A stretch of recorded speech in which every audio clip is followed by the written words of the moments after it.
aşkın ve gözyaşların evi.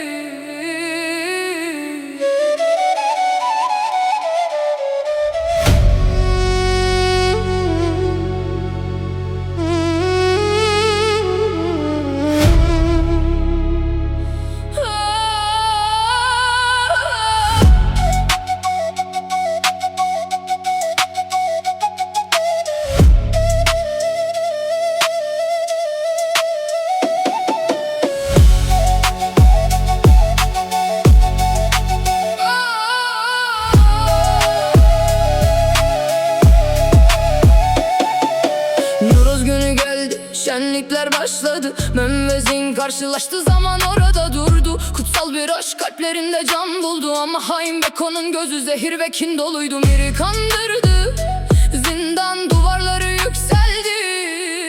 İki sevdalı birbirinden kopup gizlendi. Memuzin, iki can tek bir figan. Aşkları miras kaldı dünyaya her an. Zindan karanlık, Mem ölüme yürüyor. Zin meydanda ağlar, Dicle sessizce akıyor.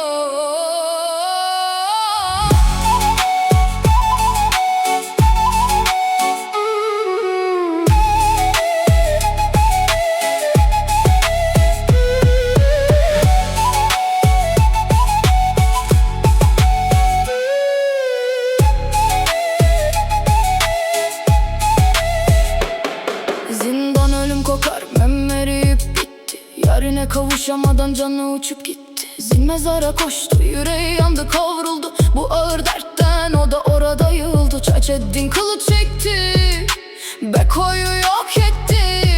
Ama ne fayda, iki gül de toprakta bitti.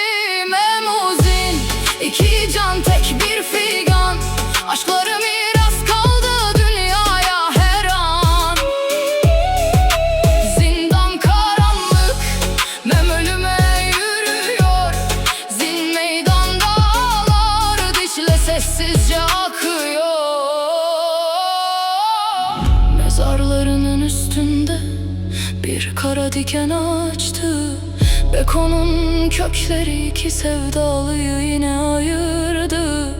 Toprağın altında bile bu aşka sınır